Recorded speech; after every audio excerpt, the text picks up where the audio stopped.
Ok, chicas, creo que me había quedado en investigador. Perdón, pero tuve algunos problemas técnicos y no sé si de fondo se escuche el vendedor de fresas de aquí de la colonia, pero me estaba distrayendo bastante. Dentro de las áreas laborales del psicólogo tenemos también una parte muy importante que es la de los investigadores. En este caso, estos profesionistas se van a encargar de generar investigación y con ello conocimiento generado a partir de todos estos procesos de especialización, más bien, relacionados con la psicología, ya sea en el área clínica, en el área social o en el área deportiva. Vamos a ver que la mayoría de los psicólogos siempre se van hacia el área clínica. Sus maestrías, doctorados los dirigen hacia esa área y hacia también el área social, hacia generar conocimientos que impacten mucho y que sobre todo sean la pauta para ir abordando estos problemas. En cuanto a la parte docente, aquí este tipo de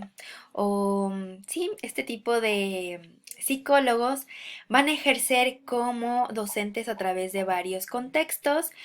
Uno puede ser como docentes de tipo universitarios y otros pueden estar, por ejemplo, en formación por ejemplo, de coachings, de mindfulness o de gestión de estrés. Ajá, preparando a toda la gente para que puedan, eh, puedan, digamos que, desarrollar su mente, como los mindfulness o la gestión de estrés, es estar con muchísima gente e irles aportando todos estos conocimientos para que pues ellos los hagan suyos.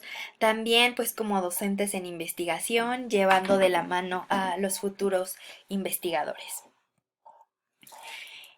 Una parte muy importante, bueno, ya vimos cuáles son los campos de acción de la psicología, hemos visto que estos son muy variados, son bastante amplios, van desde la parte, digamos, como muy comercial, hacia la parte demasiado clínica, de investigación básica que son los neuropsicólogos, hacia la parte social también.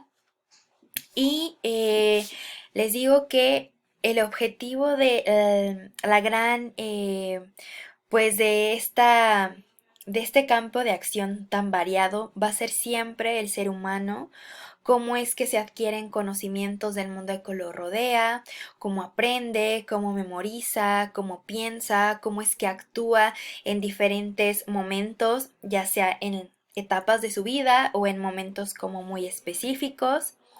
En cuanto a, sí, estudiar todo este tipo de características de los individuos es importante, pero pues bueno, y eso lo hemos venido hablando muchísimo, pero ¿cómo es que vamos a estudiar?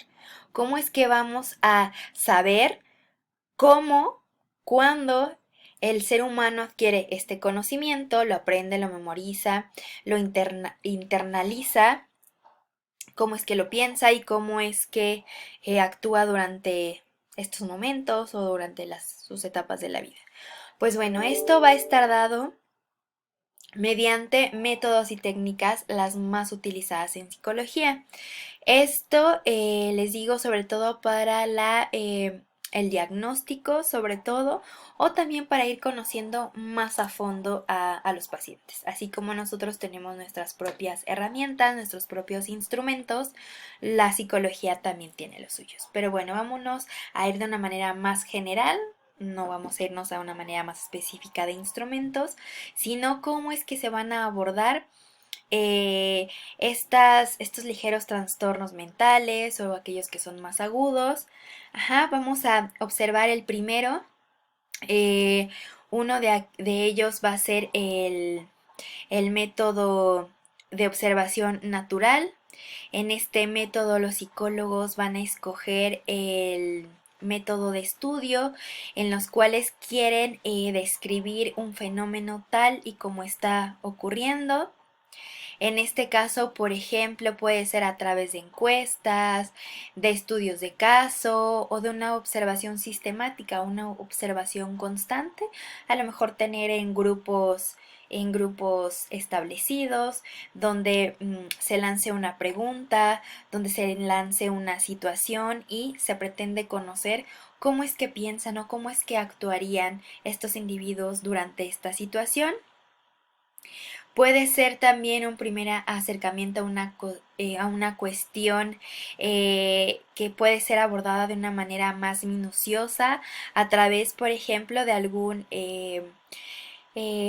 estudio o utilizando el método correlacional, que este tipo de metodología lo que hace es observar un fenómeno pero poder correlacionarlo con distintas variables. Por ejemplo, si tomamos la variable de nivel socioeconómico y la variable éxito académico, podemos realizar algunos cuestionamientos y observar si estas correlaciones van a predecir la aparición de una o de la otra.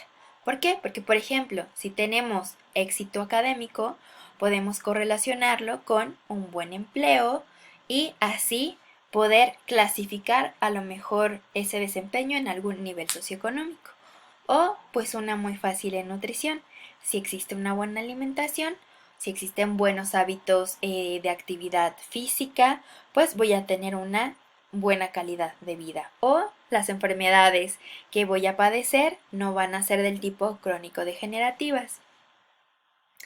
En este caso también tenemos distintos métodos, por ejemplo, el método de tipo encuesta o de pruebas psicológicas, así como cuestionarios y entrevistas, van a estar dentro de una clasificación que va a ser el método experimental, que va a tener como objetivo dilucidar cuál es la relación causa-consecuencia.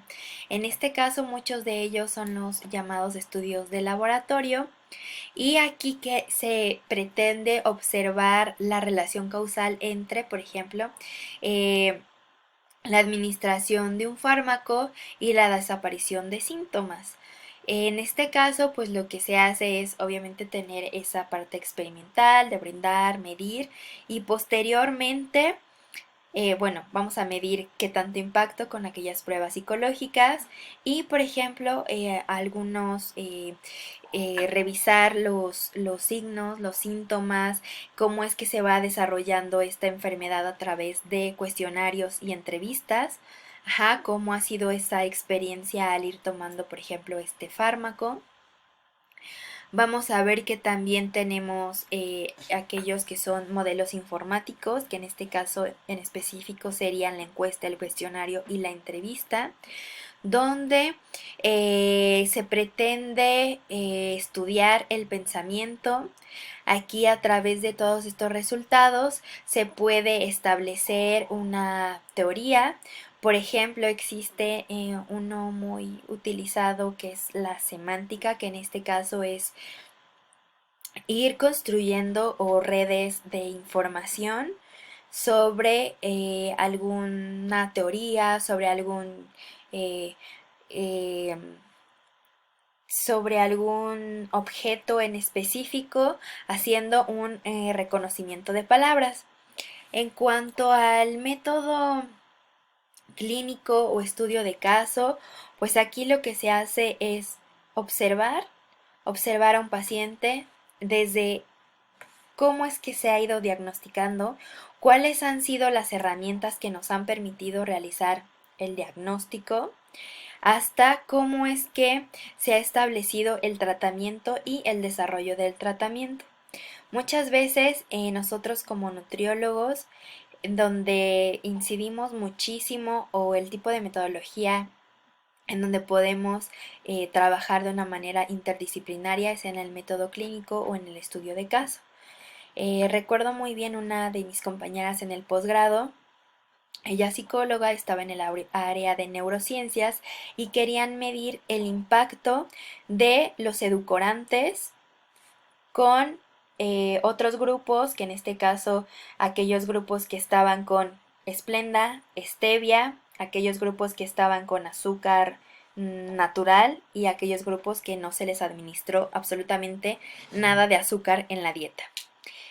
Pues aquí su profesora estuvo dentro del grupo de los pacientes que estaban tomando azúcar. La verdad es que qué horrible que te quiten todos los demás alimentos y solo tengas que tomar azúcar, cosa que a mí la azúcar refinada como tal no me gusta. Y lo que se buscó medir es el impacto neurológico, la manera en que, por ejemplo, yo procesaba, por ejemplo, los colores, imágenes, se me pusieron electrodos en la cabeza, por ejemplo, si hubo trastornos del sueño. Se medía junto con otra chica nutrióloga, era una chica nutrióloga y esta chica psicóloga, y la chica nutrióloga pues iba midiendo sobre todo, por ejemplo, cómo nos sentíamos de salud, si teníamos estreñimiento, y la otra chica pues medía todo ese comportamiento de tipo intelectual, tipo cognitivo y sobre todo de los sentidos. Entonces, este tipo de estudios nos dan muchísimos resultados acerca de, por ejemplo, qué impacto tienen los edulcorantes no solamente a nivel nutricional, a nivel microbiota intestinal, sino también el impacto neurológico que se tiene. Y también si lo vamos a medir no solamente desde una parte biológica, desde una parte médica, sino cómo el consumo de estos edulcorantes eran que impactaban pues en mi vida cotidiana, ¿no? La verdad es que yo no sentí un trastorno del sueño como tal, pero los chicos que sí estaban dentro del grupo de los edulcorantes, sobre todo, creo que era del Splenda, eh, se cursaban con muchos mareos, no se podían concentrar, no estaban rindiendo en las materias. Entonces, les digo que el ir conociendo toda esta gama de aplicaciones y de actuar de los psicólogos, perdón, pues nos permite ir tomando, ir seleccionando aquellos nutriólogos, digo, aquellos psicólogos que están compartiendo un mismo ideal, una misma metodología, una misma manera de ir abordando a los pacientes. Esto de acuerdo también a pues lo que ustedes quieran desarrollarse. Por ejemplo, en el campo clínico, pues un psicólogo clínico les ayudaría muchísimo. Si quieren irse a la parte de investigación, incluso un psicólogo clínico les podría ayudar, pero un investigador o un docente podría ser de más ayuda. Entonces, pues bueno, aquí lo importante para cerrar la sesión es poder conocer cuál es toda esta gama pues, de aplicaciones o de actuar que puede tener el psicólogo. Y pues bueno, chicas, esto sería todo por la sesión de hoy. Ya saben que les dejo la tarea en la plataforma y ya saben que mi consejo es realizarlas en el horario de clase. Yo sé que los jueves la clase es de 7 a 9, ni yo me levanto a las 7 para subirles los videos. Entonces, pues solo tómense esas 2 horas para realizar las actividades que les dejo. Gracias, chicas.